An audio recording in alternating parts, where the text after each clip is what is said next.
SSC JEE 2025 का जो notification आने वाला है, तो इससे पहले मैं आपको पूरा डिटेल से बताने वाला हूं कि आपका टोटल कितना पोस्ट आने वाला है, इस बार टोटल कितना वैकेंसी आने वाला है आपका सिविल में, मैकेनिकल में, इलेक्ट्रिकल में, और इस बार आपका एज क्राइटेरिया क्या रहेगा, क्या सिलेबस रहेगा, सारा कुछ मैं आपको डिटेल से बताऊंगा।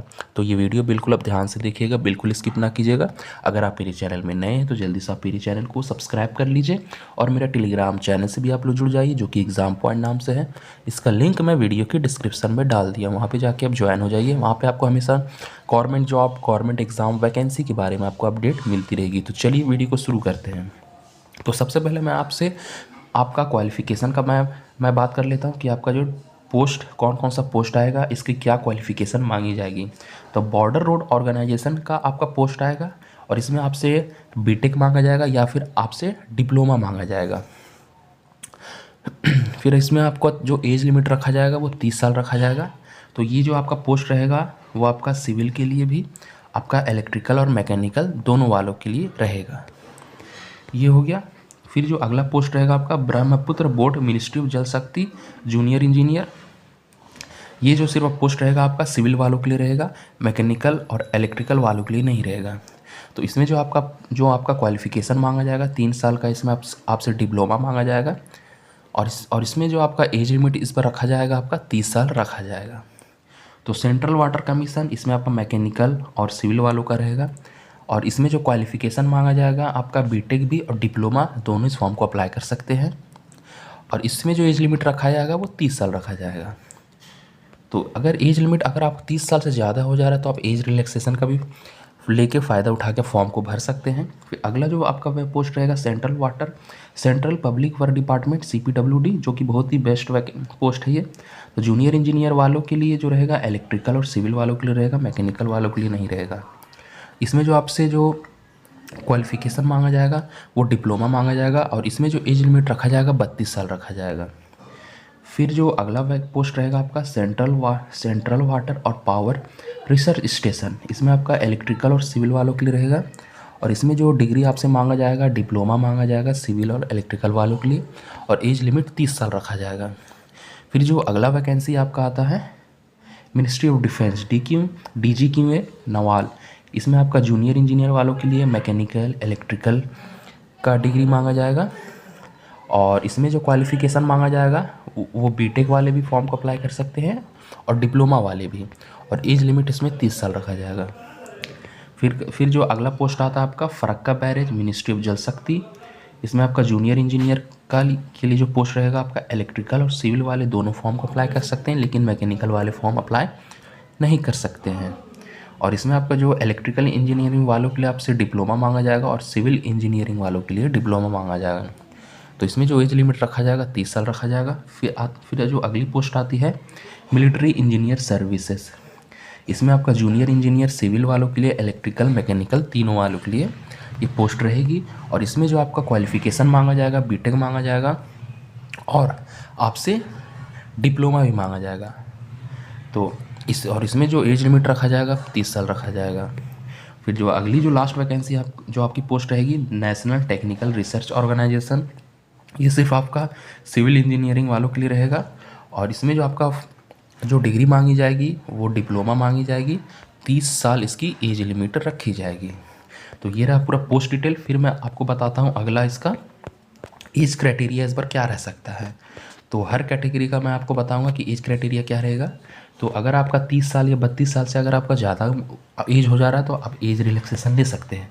तो जनरल कैटेगरी वाले छोड़कर अगर आप SC/ST कैटेगरी में आते हैं तो आपको 5 साल तक मिल सकता है एज रिलैक्सेशन। अगर आपका 30 साल हो जा रहा है तो प्लस 5 साल यानी कि 35 साल तक इस फॉर्म को अप्लाई कर सकते हैं। फिर आपका अगला आता है OBC कैटेगरी वालों के लिए 3 साल तक एज रिलैक्सेशन है।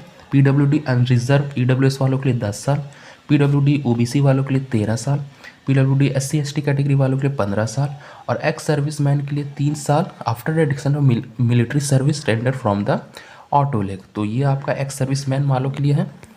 फिर इसी तरह आपका डिफेंस पर्सनल वालों के लिए जो कि डिसेबल कैंडिडेट हैं उनके लिए 30 साल। फिर आपका डिफेंस पर्सनल डिसेबल वालों के लिए 8 साल। तो ये हो गया। फिर अब आपका आता है इसका स्कीम ऑफ एग्जामिनेशन, यानी कि इसका सिलेक्शन प्रोसेस क्या रहेगा। तो मैं आपको सिलेक्शन प्रोसेस बता देता हूँ कि इसका सिलेक्शन प्रोसेस क्या रहेगा, क्या क्या आपसे कैसे आपका सिलेक्शन लिया जाएगा। तो इसमें जो स्कीम रहेगा वो पेपर 1 और पेपर 2 आपसे लिया जाएगा। पेपर 1 जो लिया जाएगा वो आपका कंप्यूटर बेस्ड एग्जामिनेशन रहेगा। इसमें आपसे रीजनिंग पूछा जाएगा, फिर आपसे जनरल अवेयरनेस यानी कि जीके वगैरह पूछा जाएगा, फिर आपका सिविल इलेक्ट्रिकल मैकेनिकल वाले के लिए हर सेपरेट सब्जेक्ट पूछा जाएगा। टोटल आपका जनरल आपका रीजनिंग में 50 क्वेश्चन 50 मार्क्स का रहेगा और जीके में आपका 50 क्वेश्चन 50 मार्क्स का रहेगा, और सिविल वालों के लिए या फिर इलेक्ट्रिकल मैकेनिकल वालों के लिए 100 क्वेश्चन 100 मार्क्स का रहेगा। टोटल 200 क्वेश्चन रहेगा, 200 मार्क्स का रहेगा।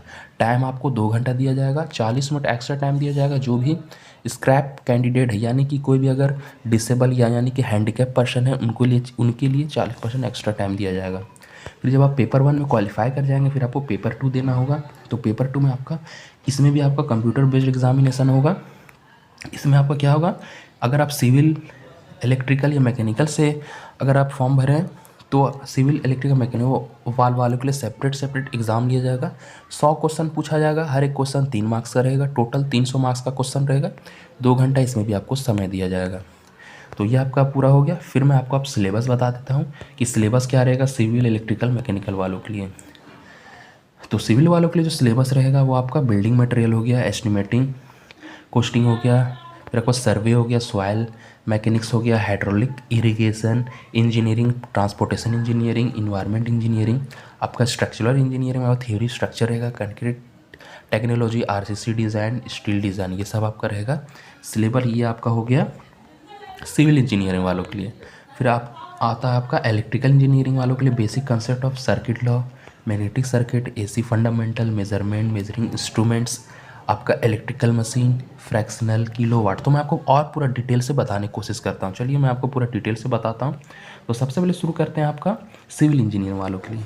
तो ये आपको मैं शॉर्ट फॉर्म बताया था, अब मैं आपको डिटेल से बताता हूँ। तो सिविल वालों के लिए सबसे पहले आपका पहला सब्जेक्ट आता है बिल्डिंग मटेरियल पढ़ लेना है, एस्टिमेटिंग कोस्टिंग पढ़ लेना है, फिर आपको सर्वे पढ़ लेना है, फिर आपको सॉइल मैकेनिक्स पढ़ लेना है, फिर आपको हाइड्रोलिक्स आपका रहेगा, इरिगेशन इंजीनियरिंग के बाद फिर आपका रहेगा ट्रांसपोर्टेशन इंजीनियरिंग, फिर आपका रहेगा इन्वायरमेंटल इंजीनियरिंग, फिर आपका रहेगा स्ट्रक्चरल इंजीनियरिंग। तो ये हो गया आपका। फिर आपका रहेगा कंक्रीट टेक्नोलॉजी, फिर आपका रहेगा आरसीसी स्टील डिज़ाइन, ये सब आपका सिविल इंजीनियर वालों के लिए हो गया। फिर आपका इलेक्ट्रिकल इंजीनियरिंग वालों के लिए आपका रहेगा basic concept, circuit law, magnetic circuit, AC fundamental. फिर आपका रहेगा measurement measuring instruments, electrical machine, DC AC machine वगैरह, सिंक्रोनस मशीन। फिर आपका हो जाएगा आपका जनरेशन ट्रांसमिशंस एंड डिस्ट्रीब्यूशन रहेगा। फिर आपका एस्टिमेशन एंड कोस्टिंग रहेगा, utilisation of electrical engineering, basic electronic. फिर आपका जो तीसरा जो रहेगा वो आपका मैकेनिकल इंजीनियरिंग वालों के लिए theory of machine design, engineering mechanics, strength of materials. फिर आपका thermal engineering, pure substance, first law thermodynamic, second law thermodynamic, air standard cycle for IC engine, Rankine cycle, fluid mechanics, masonry रहेगा। ये सब आपका subject रहेगा mechanical वालों के लिए। फिर पंप रहेगा आपका सेंट्रीफ्यूगल पंप, हाइड्रोलिक टरबाइन, ये सब आपका रहेगा सिलेबस मैकेनिकल वालों के लिए।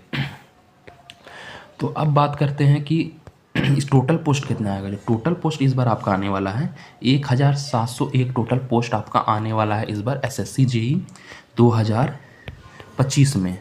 तो आपका इलेक्ट्रिकल, मैकेनिकल, सिविल वालों के लिए तीनों मिलाकर आपका 1700 टोटल एक पोस्ट आपका आने वाला है एसएससी जेई 2025 में। तो ये एक बहुत बड़ी अभी अपडेट आ रही है। तो इस बार बहुत ही ज़्यादा वैकेंसी आने वाला है।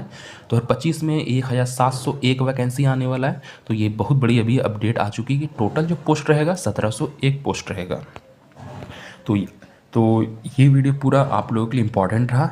अगर आप मेरे चैनल से हमेशा अपडेट रहना चाहते हैं, हर वैकेंसी के बारे में जानना चाहते हैं, तो आप मेरे चैनल को सब्सक्राइब कर लीजिए और मेरा टेलीग्राम चैनल से भी आप लोग जुड़ जाइए। इसका लिंक मैं वीडियो के डिस्क्रिप्शन में डाल दिया हूँ। वहाँ पे आपको हमेशा गवर्नमेंट एग्ज़ाम वैकेंसी के बारे में आपको अपडेट मिलती रहेगी। तो फिर मिलते हैं नेक्स्ट वीडियो में, तब तक के लिए जय हिंद।